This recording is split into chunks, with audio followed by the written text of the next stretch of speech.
வாங்க இன்றைக்கி பைத்தம்பருப்பு சாம்பார் எப்படி பண்ணுறதுன்னு பார்க்கலாம். அதுக்கு ஒரு வெங்காயம், இவ்வளோ பரங்கிக்காய், அப்புறம் 3 தக்காளி, ஒரு 5 பச்சை மிளகா இதெல்லாம் நறுக்கின்ட்டு ஒரு குக்கர் போட்டு அதில் எண்ணெய் விட்டு இதெல்லாம் வதக்கின்றுங்க. இதெல்லாம் வதக்கிட்ட பிறகு அதுக்கப்புறம் அதோட கொஞ்சம் உப்பு சேர்த்துக்கோங்க. அதுக்கு தேவையான அளவு உப்பு சேர்த்துன்றுங்க. சேர்த்துட்டு அதுக்கப்புறம் ஒரு 3/4 டம்ளர் பைத்தம்பருப்பு, ஆழாக்காக இருந்தால் 3/4 அழாக்கு, சின்ன அழாக்கு இருக்கணும்.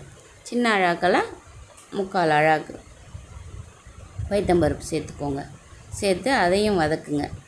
அதோடு சேர்த்து வதக்கிட்ட பிறகு ஒரு 10 டம்ளர் தண்ணி விடுங்க. அதில் 10 டம்ளர் தண்ணி விட்டு ஒரு 3 விசில் விடுங்க. குக்கரில் மூடி வச்சு 3 விசில் வந்த பிறகு திறந்து அதுக்கப்புறம் ஒரு பொடி அதுக்கு தேவைப்படும்.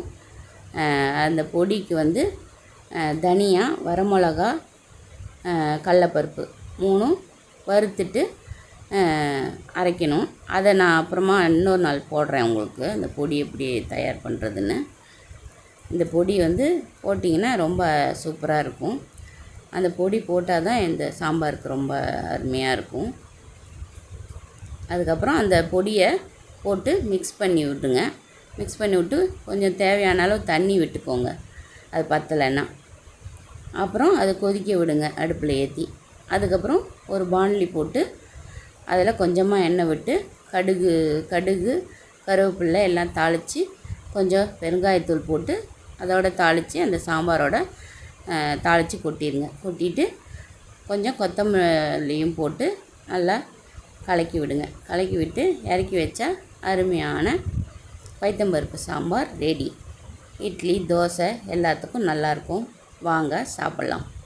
வாங்க இன்றைக்கி பைத்தம்பருப்பு சாம்பாருக்கு ஒரு பொடி சொன்னேன் இல்லையா, அது எப்படி பண்ணுறதுங்கிறத பார்க்கலாம். வாங்க. முதல்ல கடலப்பருப்பு இந்த அளவு எடுத்துக்கோங்க. அப்புறம் தனியாவும் அதே அளவு, எந்த அளவு கடலப்பருப்பு எடுக்கிறோமோ அதே அளவு தனியா எடுத்துக்கோங்க. அப்புறம் வரமிளகாவும் இந்த அளவு எடுத்துக்கோங்க. அப்புறம் அதை ஒரு பாணலி போட்டு வறுத்துக்கோங்க. 3த்தையும் நல்லா வறுத்து எடுத்து ஒரு தட்டில் கொட்டி ஆற வச்சுக்கோங்க. ஆற வச்ச பிறகு ஒரு மிக்ஸி ஜாருக்கு போட்டு நல்லா பொடி பண்ணி எடுத்துக்கோங்க. எடுத்துட்டு ஒரு ஏர்டைட்டு பாக்ஸில் போட்டு எடுத்து வச்சுட்டிங்கன்னா நமக்கு தேவையான போது சாம்பார் எல்லா சாம்பாருக்கும் போடலாங்க. சூப்பராக இருக்கும். வாங்க சாப்பிட்லாம்.